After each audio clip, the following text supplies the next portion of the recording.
توجه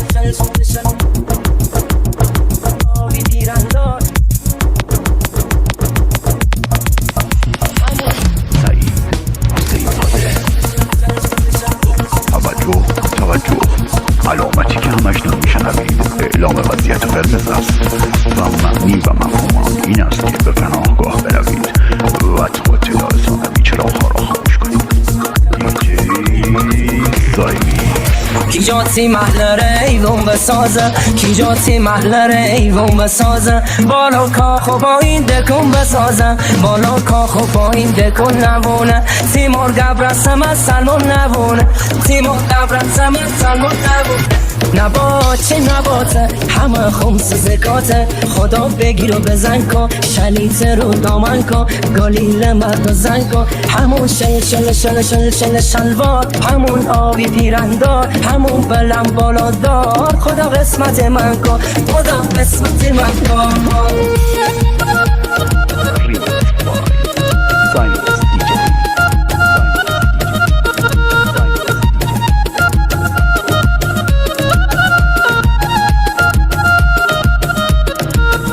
کی جاشی ابرورت تا بازوتا کی جاشی ابرورت تا بازوتا می دل بر عروسشونه غریب جا الهی و میره تی جان بابا مره از زندگی ها کرده تنها مره از زندگی ها کرده تنها نباته نباته همه خمس زکاته خدا بگیر و بزن کن شلیته رو دامن کن گلیل مرد زن کن همون شل شل شل شل شل شلوار همون آبی بیرندار همون بلم بالادار خدا قسمت من کن خدا قسمت من کن